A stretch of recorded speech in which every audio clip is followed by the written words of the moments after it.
Bienvenue dans ce webinaire sur le tourisme durable et le slow tourisme en Normandie. Donc, je suis Fabienne Deschassés, en charge du tourisme responsable au sein du comité régional tourisme Normandie.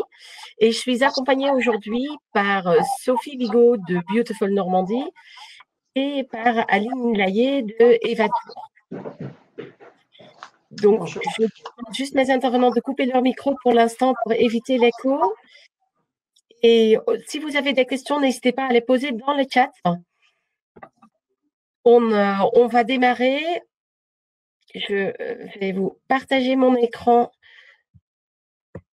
pour vous faire une petite intro sur la Normandie avant de passer la parole. Donc, comme je vous disais, je suis accompagnée par 2 agences aujourd'hui et on va vous parler un peu plus du durable et slow tourisme en Normandie. Excusez-moi. C'est bon, ça ne veut pas marcher comme je le souhaite, excusez-moi.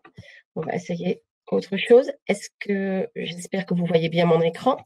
Donc, la Normandie, je m'imagine que vous le situez. Donc, la Normandie, située au nord-ouest de la France, avec ses 600 km de côte, quelques grands sites phares, comme le Mont-Saint-Michel-Étretat, comme on peut tous connaître.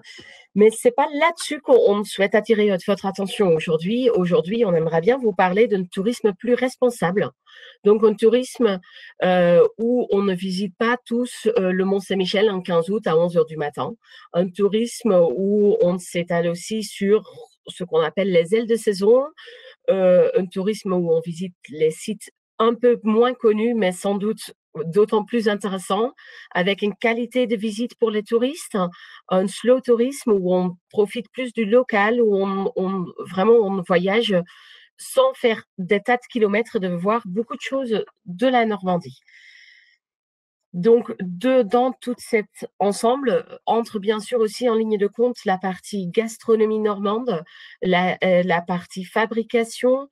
On a des produits locaux que vous connaissez autour de la pomme, autour du lait, autour des produits de la mer. Et il y a tout ce qui est autre production qu'on peut trouver des entreprises normandes. Donc, c'est aussi inciter les voyageurs à venir sur place, rencontrer les locaux et consommer localement. En termes d'accessibilité, vous voyez, on a la Normandie, on se trouve à 2 heures de Paris en train, 2 heures en voiture également. Même les premières villes normandes comme Évreux sont déjà à 1 heure de train, Évreux, Rouen. On a deux grandes lignes de train à partir de Saint-Lazare, donc vers Rouen et Le Havre, et une autre vers Caen et Cherbourg. Et on a une 3e ligne à partir de Paris-Montparnasse qui va vers Granville et le Mont-Saint-Michel. Sur cet ensemble, on a aussi la Normandie à vélo.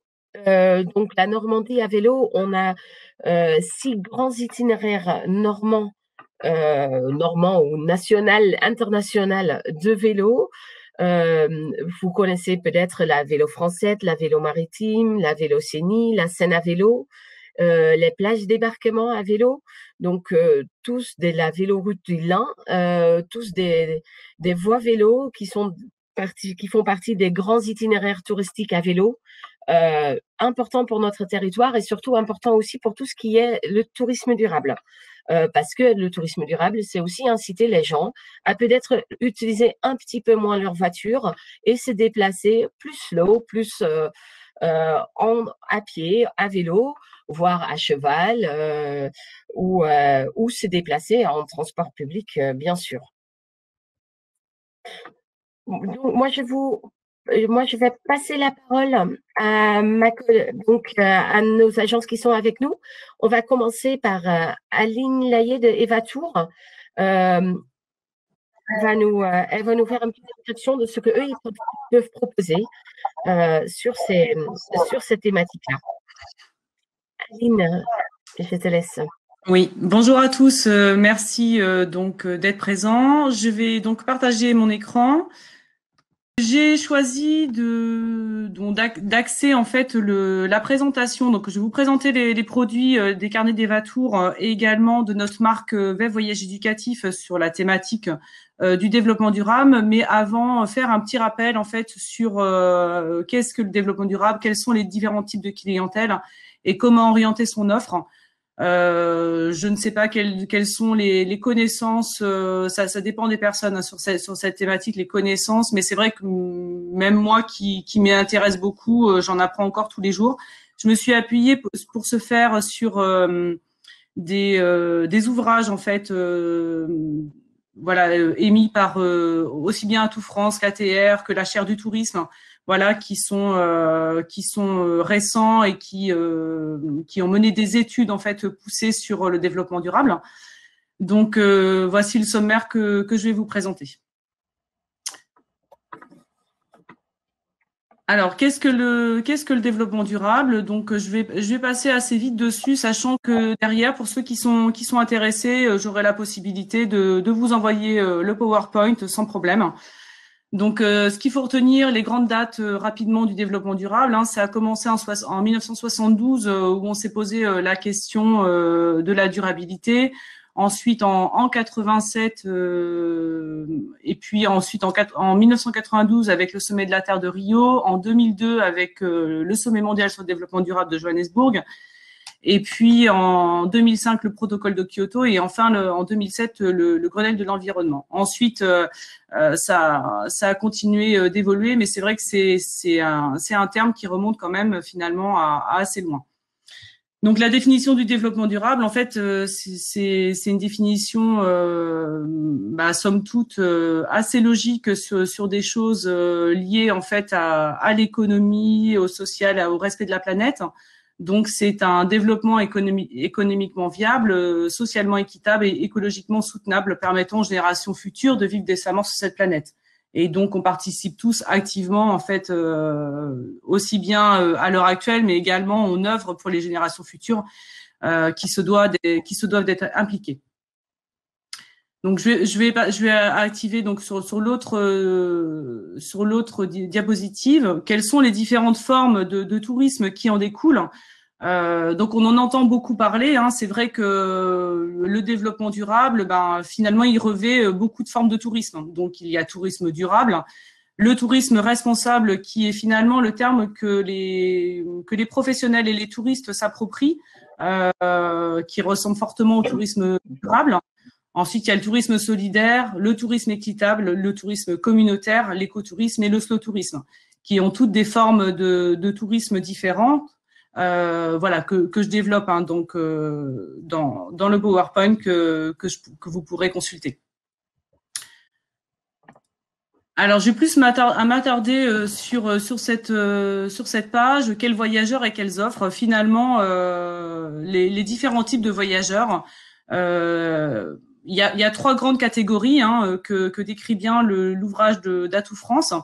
Il y a les attentistes, ceux qui n'intègrent pas ou très peu le caractère durable dans leur choix de prestations touristiques. Donc, c'est vrai qu'il y en a toujours et c'est à nous, en tant que professionnels, aussi d'aller chercher ces clientèles-là.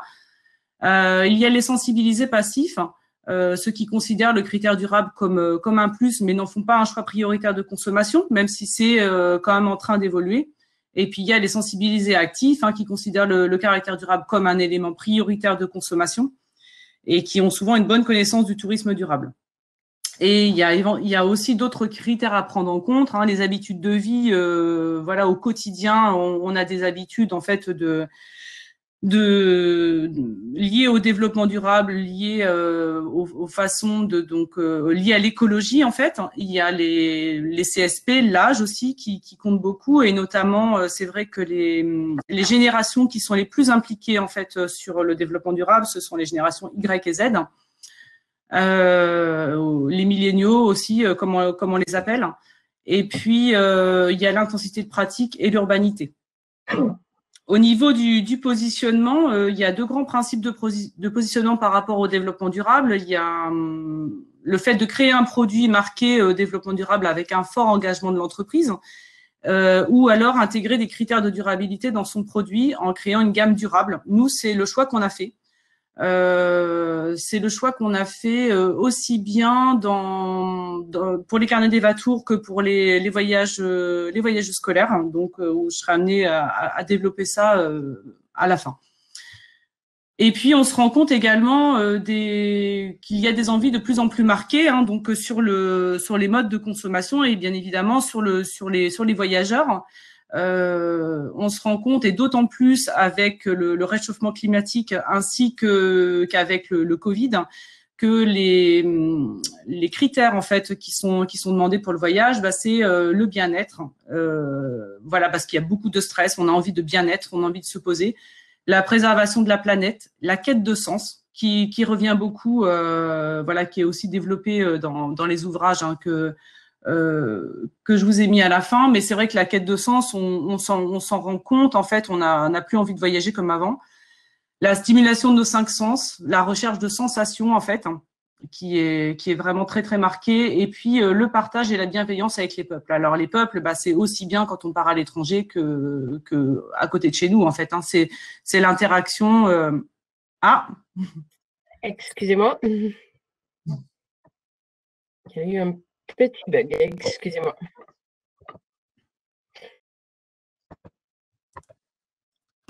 C'est bon comme ça? C'est parfait. Okay. C'est aussi bien l'interaction avec les peuples. Alors, concernant la diapositive suivante, donc la perception, les motivations et les freins par les voyageurs, différentes études ont été menées et notamment une étude assez récente de l'ATR. Et c'est très intéressant parce qu'on voit finalement qu'au fur et à mesure des années, les priorités au niveau du voyage changent. Et maintenant, ce qui arrive en tête, hein, les trois grands principes en fait qui arrivent en tête, c'est voyager responsable pour vous. C'est quoi? C'est possible partout en France comme à l'autre bout du monde. Donc ça, c'est quelque chose d'hyper important. C'est préserver la faune et la flore et respecter le patrimoine, la culture et les populations d'accueil. Donc ça, c'est quand même quelque chose d'assez marquant. Les motivations qui découlent de l'envie d'un tourisme durable, c'est le plaisir de consommer local, la découverte d'une nature préservée, le no stress, no pollution, du sans voiture, l'économie territoriale et la prise en compte de l'environnement. Et les éléments qui sont pris en compte à la composante de l'offre, donc le transport plus écologique, la gastronomie, les produits locaux, l'hébergement durable, et puis tout ce qui est animation, aspect lié à la nature, aspect pédagogique et surtout à destination des enfants, découverte de modes de vie locaux et contact avec les habitants. Les freins qui sont encore, qui peuvent encore être présents, c'est la méconnaissance, donc la non-connaissance de l'offre. C'est vrai que sur le territoire français, il y a quand même beaucoup de professionnels hein, qui se mettent de plus en plus au tourisme durable et c'est franchement super. Mais c'est sûr que voilà, comment connaître l'offre, quels sont les prestataires du tourisme durable. Voilà, c'est un petit peu les freins. Également le manque d'habitude de penser tourisme durable. Voilà, donc on en entend de plus en plus parler, mais voilà, il faut que les habitudes soient prises. Les idées reçues sur le tourisme durable, oui, comme dans tout tourisme, hein, voilà. Donc il faut les habituer, les éduquer, leur parler, leur présenter les choses. Les idées reçues sur le tourisme responsable, c'est du voyage humanitaire, c'est dans les pays en voie de développement, c'est du bénévolat. Je pense que de moins en moins pensent comme ça maintenant, mais ça peut perdurer. Également, la peur de se faire avoir ou du greenwashing, ça c'est sûr que c'est quelque chose sur lequel il faut travailler. Et puis, l'assimilation du tourisme durable à une contrainte incompatible avec les vacances ou encore le manque d'intérêt pour le tourisme durable ou le manque d'offres identifiables et accessibles. Alors, je vais vous présenter donc d'abord notre marque Les Carnets des Vatours, donc qu'on a créé il y a déjà quelques années, mais qu'on a vraiment mis en exergue l'année dernière. Donc, c'est pour une clientèle adulte. Cette marque en fait se veut comme ce qu'on entend de plus en plus hein, maintenant, c'est un terme à la mode, c'est mais tant mieux, fort heureusement en fait, j'ai envie de dire, c'est sortir des sentiers battus. Oui, effectivement, cette marque se veut sortir des sentiers battus, c'est-à-dire aller découvrir en fait même si effectivement on ne peut pas aller contre les incontournables, aller au Mont Saint-Michel ou aller aux falaises d'Étretat, mais il existe plein d'autres endroits vraiment sublimes. Donc là, effectivement, cette marque-là, on a décidé de la développer sur la destination Normandie. Et on l'a développée effectivement avec les différents départements qui existent en Normandie, mais également en créant des thématiques, aussi bien sur la gastronomie, la culture. Et effectivement, on a fait un volet développement durable qui pour nous était très important, puisque ça fait partie en fait des valeurs sur lesquelles on s'appuie pour aussi bien les valeurs de l'entreprise que les valeurs des produits voilà, qu'on renvoie pour l'entreprise. Donc, sur ce volet-là, on a d'ores et déjà développé 4 produits et on continue avec ma collaboratrice à en développer. Je vais vous en présenter 2. Donc, le littoral et éco-citoyenneté dans la Manche. Donc voilà, c'est par exemple, hein, donc c'est un 2 jours. Vous allez aussi bien visiter le pavillon des énergies où vous allez avoir des notions sur l'économie circulaire, les matériaux renouvelables, etc. Faire un petit peu une visite en fait sur les marais du parc naturel régional. Et vous allez avoir le soir en fait accès à un hébergement éco-responsable, c'est donc avec des produits locaux sous forme de panier repas. Donc là par exemple en fait on a choisi un hébergement qui est en plein cœur d'une ferme d'escargots, c'est des éco-cabanes. Ensuite le lendemain vous avez une randonnée guidée nature sur le littoral sur les algues alimentaires. Voilà. Au niveau du second produit que j'ai souhaité vous présenter. Donc, ma collaboratrice vient juste de le finir. Donc voilà, il est tout neuf d'hier. Donc, j'aime beaucoup ce produit qui s'intitule donc Écologie dans le Calvados. La première journée, en fait, vous faites une visite guidée des falaises des Vaches Noires.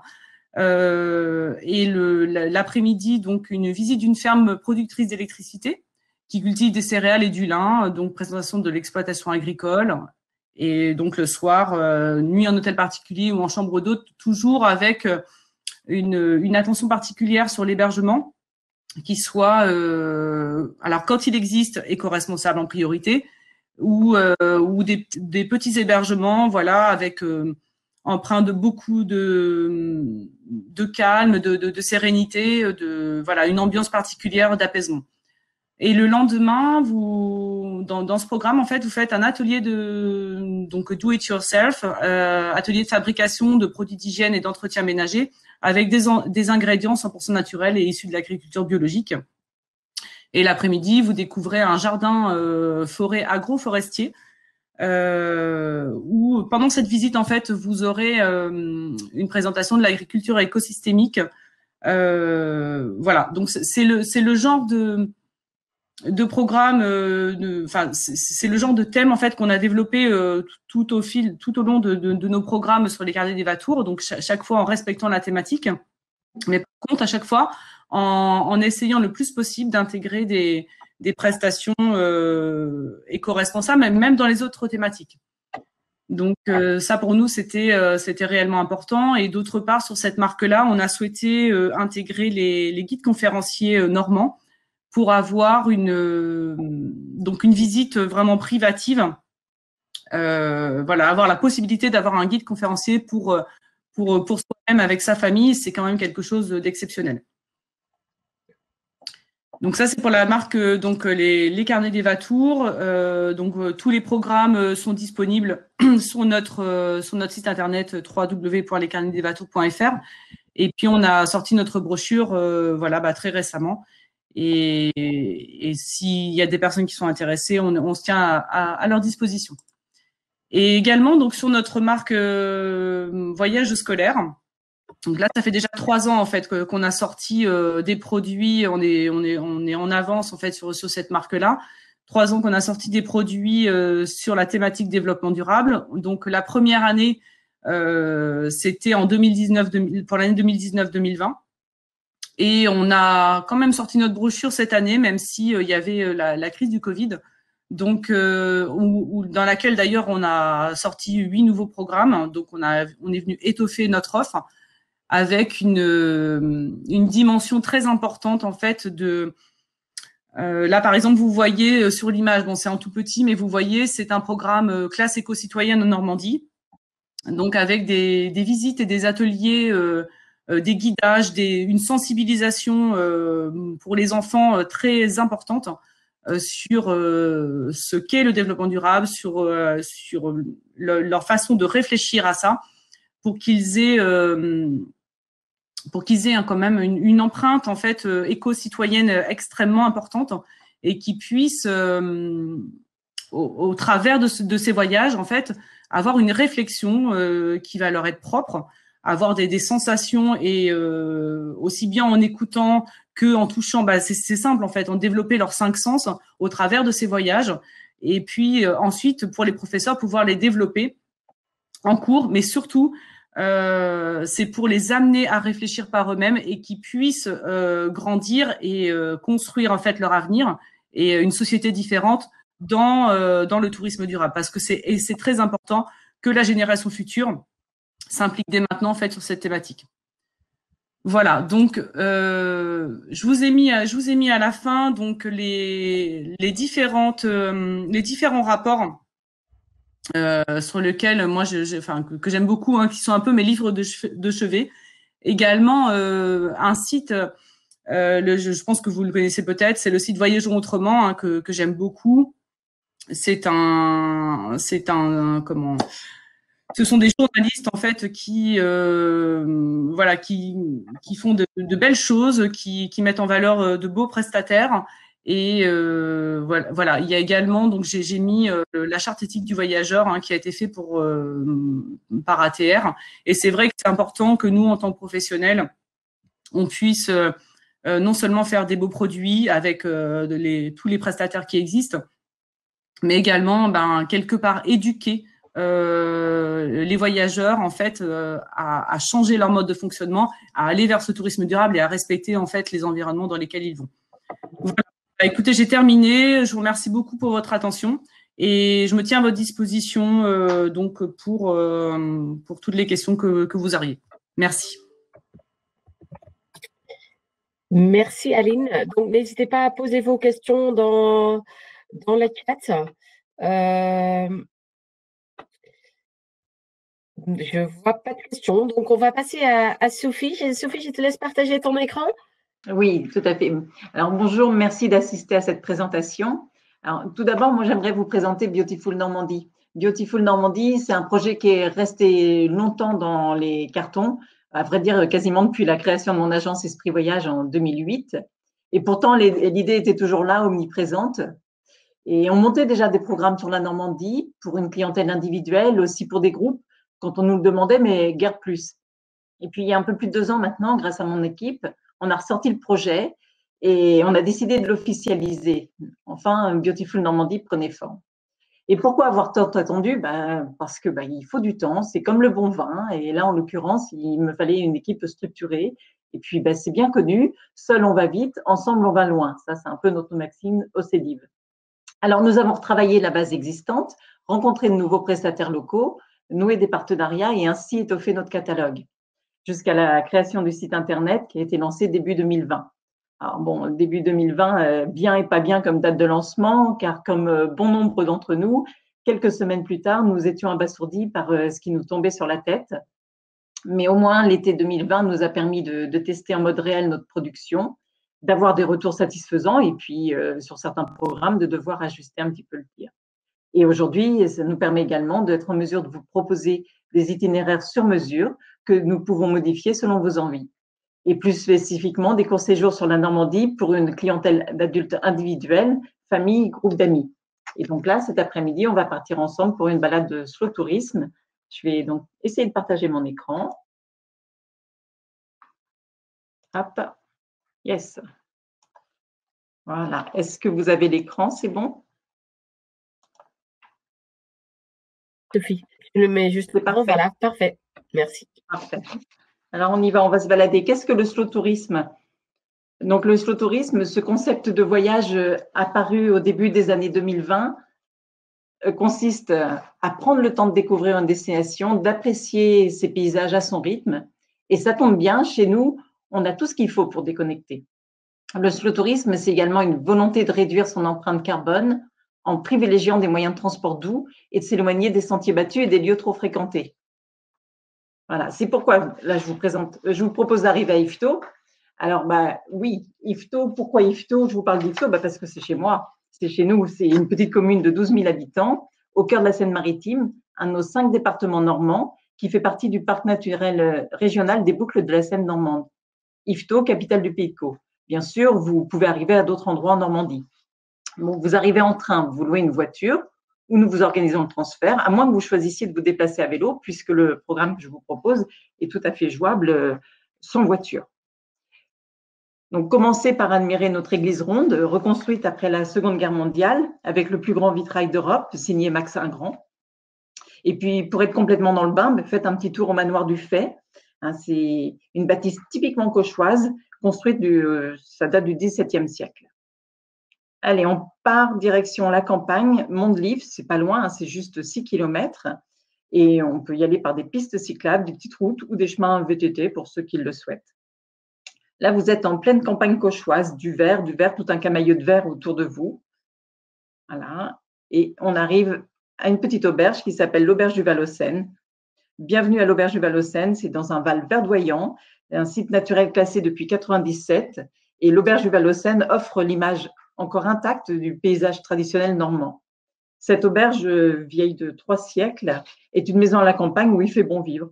Alors, vous pouvez très bien décider de poser vos valises quelques jours à l'auberge ou alors, au moins, y déjeuner. Alors, une fois que vous êtes à l'auberge, c'est quand même bien d'y passer au moins un repas, un déjeuner au moins d'idées. La cuisine est traditionnelle, d'inspiration normande en fonction des produits de saison.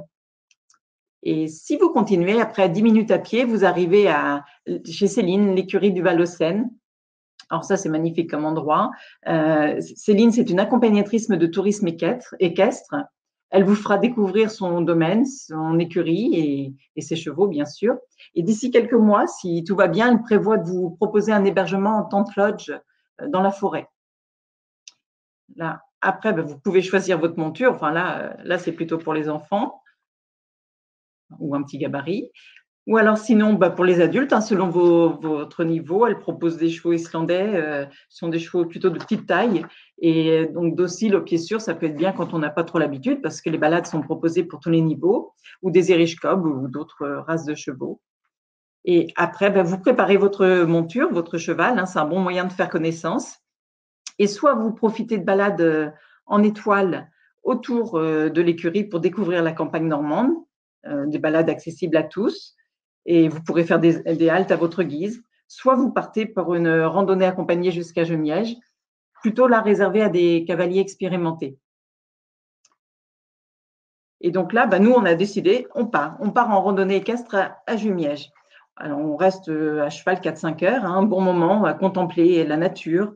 On est sur le dos de son cheval, on profite, on évolue dans un cadre bucolique qui apporte une grande bouffée d'air. C'est vivifiant. Et la balade à cheval est également une manière écologique de découvrir la nature qui nous entoure. C'est aussi un bon moyen de découvrir de charmants villages sur le parcours, de s'arrêter, de visiter. Notamment ici, à l'abbaye de Saint-Vendry, où une trentaine de moines y vivent encore et y travaillent. Vous pourrez même faire un petit tour à la boutique. Et ils ont une cire traditionnelle qui est très connue dans notre région. Et puis, ils ont également une bière brassée qui est pas moins méconnue d'ailleurs. Puis, à un moment, il faut bien s'arrêter pour manger. Et là, Céline, qui vous accompagne, vous prépare un petit pique-nique du terroir avec les produits des producteurs locaux. Et vous avez, on le voit un petit peu dans le panier, si on zoome, on a le pâté grand-mère et on a le camembert et bien sûr le pain de 4 livres. Et puis, le cidre, inévitablement le cidre. Bon, là, on ne le voit pas parce qu'il est au frais. Après, on remonte sur sa monture et on arrive peu de temps après en vallée de Seine où là, on est quand même pas mal, on a une jolie vue. Sur une autre, quelques kilomètres après, on aperçoit Caudebec-en-Caux. Alors, Caudebec-en-Caux, on connaît tous un petit peu parce qu'on a des croisières fluviales avec un opérateur qu'on connaît bien, Croisier Europe. Et Croisier Europe fait une halte à Caudebec. Et donc, voilà, c'est ce petit village-là. Et puis donc là, si on continue encore un petit peu à travers Plaine, il nous reste que quelques petits galops pour arriver enfin à Jumièges. Et là, à Jumièges, il est temps de laisser vos chevaux. Vos montures seront ravis de se détendre un petit peu au pré et vous arriverez dans un lieu empreint de sérénité. Et comme disait Victor Hugo, Jumièges, l'abbaye de Jumièges, la plus belle ruine de France. Vous pourrez prendre un petit peu de temps pour flâner, découvrir ce village chargé en histoire. Et si vous le souhaitez, nous pouvons vous réserver un guide pour mieux appréhender les différentes époques de l'abbaye. Mais comme vos chevaux tout à l'heure, vous aussi, vous avez peut-être besoin de vous délasser et vous pourrez profiter de l'accueil au Clos des Fontaines, qui est un hôtel 3 étoiles, mais qui propose un spa 5 mondes et également une bonne table de restaurant. Alors, prenez votre temps, profitez, vous êtes en repos, vous êtes en Normandie. Après cette halte, libre à vous de rester à nouveau quelques jours sur la base de loisirs de Jumièges et vous pourrez profiter d'activités nautiques. Vous pourrez également faire une partie de golf juste à côté. Et puis, si vous le souhaitez, par contre, vous voyez, là, on est dans les boucles de la Seine, vous pourrez très bien prendre un vélo et on peut, de toute façon, on va vous louer vos vélos et puis d'un coup de pédale, vous vous retrouverez à nouveau au milieu des vergers sur la route des fruits. Alors, c'est une route qui est longue de 62 km, mais rassurez-vous, vous n'êtes pas obligé de tout faire. La route des fruits, c'est une culture ancestrale. C'est également été apporté par les moines. On est dans une région où il y a quand même pas mal d'abbayes. Et à une époque même, ils faisaient de la vigne. Je ne suis pas certaine que ce soit un grand cru. Mais sinon, là, c'est magnifique et c'est un endroit, on dit toujours en Normandie, il pleut, mais là, on est un petit peu à l'abri. C'est un endroit où il y a une forme de microclimat. On a la Seine, donc climat océanique, mais préservé par les falaises qui sont juste à côté, qui réfléchissent la chaleur. Et du coup, on a des fruits qui poussent très bien. Et c'est un des endroits où on s'arrête aux barrières et on achète directement nos fruits à la barrière, donc cerises, pommes, fraises selon la saison. Et c'est du producteur au consommateur directement. Voilà, une fois que vous êtes là, vous pouvez continuer à prendre la route et direction Rouen, c'est pas loin, hein, c'est juste 40 km, pardon.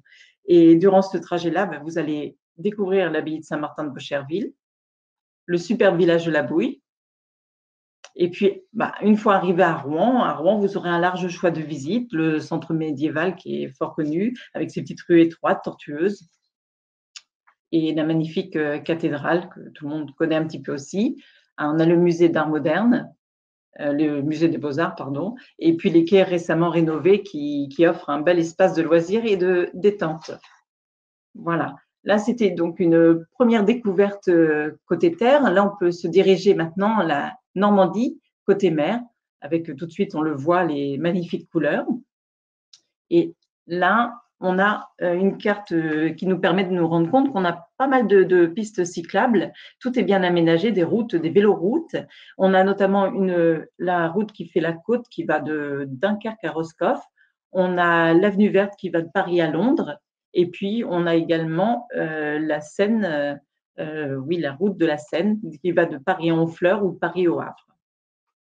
Donc là, on peut nous commencer par Dieppe. Dieppe, c'est connu parce que c'est la doyenne des stations balnéaires de France. Et c'est également un bon point de départ pour Saint-Jacques-de-Compostelle. Donc, pour ceux qui souhaiteraient faire le chemin, c'est un endroit d'où on peut partir.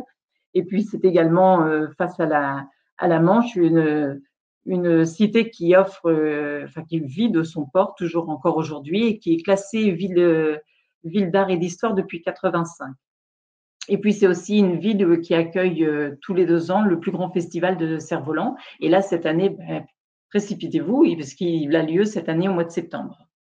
Voilà. Et si on continue, alors pour faire un petit peu plus rapide peut-être, le long de la côte, vous allez pouvoir tester différentes activités, peut-être même faire une partie de pêche, si un pêcheur accepte que vous montiez sur le bateau, tester le char à voile, la planche, le paddle, et puis bien sûr la pêche à pied.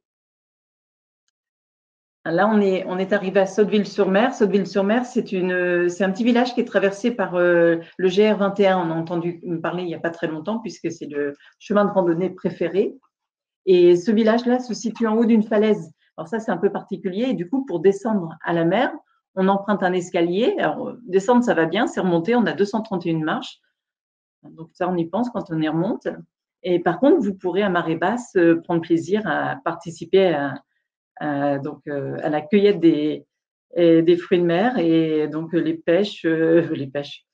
couteaux, les praires, les moules, les bulots, toutes ces petites choses-là. En continuant la balade sur la côte, là, je crois que vous reconnaissez tous, on arrive à Veules-les-Roses. Veules-les-Roses, qui est, bon, il a été élu récemment le 6e village préféré des Français. Vous devez vous douter que je ne suis pas d'accord avec ça. C'est le plus beau village de France, bien entendu. Bon, c'est un village qui est surtout connu pour avoir le plus petit fleuve de France et puis également des champs de cressonnières et des moulins de cressonnières. Et quand on est à Veules-les-Roses, on peut aussi s'offrir une douzaine d'huîtres. Les huîtres sont renommées ainsi que les moules bulots. Les moules de Bouchot, pardon. On arrive après à Fécamp. Alors Fécamp, donc c'est une ville un petit peu plus importante qui est tournée également sur son activité maritime. Vous pourrez découvrir les falaises depuis un ancien bateau de pêche, par exemple. C'est une activité qui est assez agréable à faire. Et puis vous pourrez également découvrir le palais La Bénédictine. Vous pourrez apprendre à faire un cocktail à la célèbre liqueur. Et c'est aussi un endroit où on peut privatiser pour se faire un dîner d'exception. Si on longe toujours la côte, on arrive à Étretat. Bon, Étretat, c'est mondialement connu. Là, vous pouvez arriver, si vous le souhaitez, avec un chevalet, des tubes de peinture. Il y en a quelques-uns avant nous qui ont essayé, qui se sont plutôt pas mal réussis. On a Pissarro, Boudin, Monet, évidemment. Donc, on peut aussi nous essayer, pourquoi pas. Et vous pouvez tout simplement admirer les nuances, les couleurs des ciels. Hein, c'est très changeant avec la mer. Et là, donc, on va terminer cette balade-là en arrivant au Havre, hein, une ville qui connaît un fort renouveau depuis quelques années et qui surtout est reconnue maintenant depuis 2005 patrimoine mondial de l'humanité grâce à Auguste Perret et puis à Oscar Niemeyer. On se rend bien compte sur les vignettes là, de la ville et de sa répartition. C'est vrai qu'il y a beaucoup d'endroits à visiter au Havre, à découvrir. On aperçoit, donc, on a l'église Saint-Joseph qu'on aperçoit sur la première vignette, tout au loin, qui est majestueuse et qui reprend bien l'architecture d'Auguste Perret. Le centre culturel Oscar Niemeyer, la plage.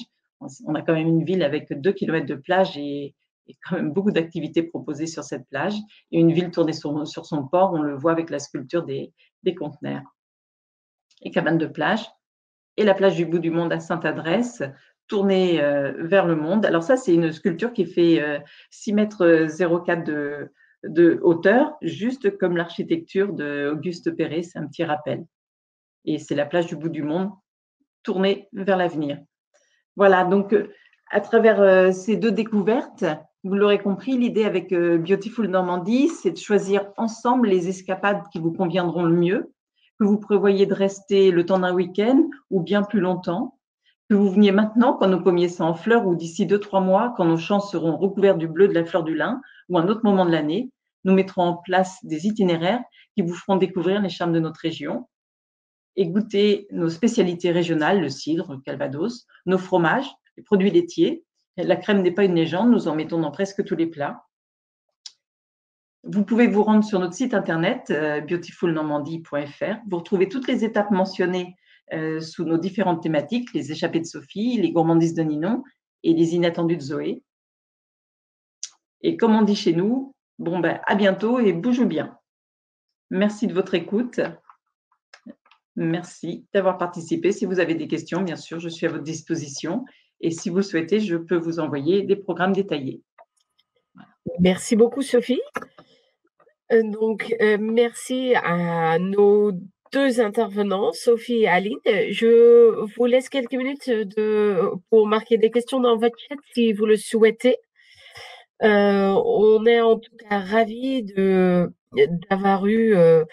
vous avoir eu en participant à ce webinaire, en espérant, comme disait Sophie, mais tout seul, on n'y va même pas très loin.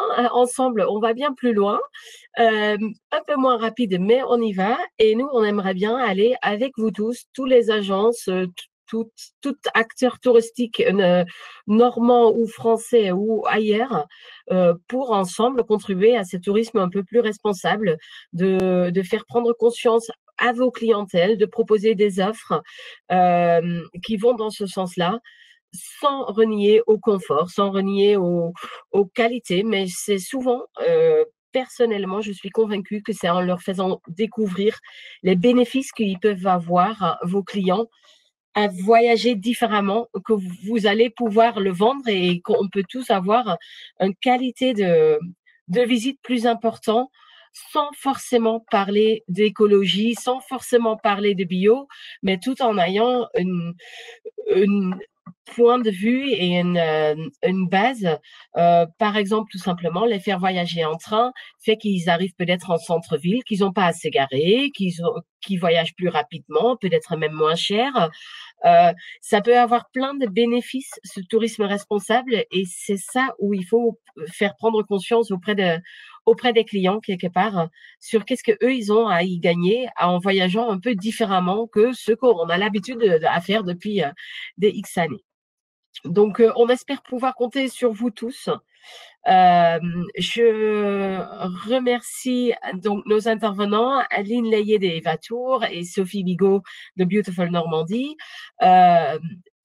Si vous avez des questions à la suite de ce webinaire, quelque part, n'hésitez pas à prendre rendez-vous directement sur le site.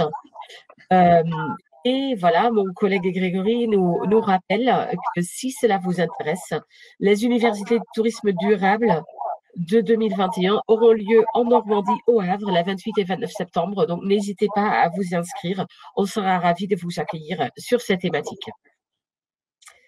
Merci à tous. Merci à tous. À bientôt, on espère, en Normandie, forcément. Merci.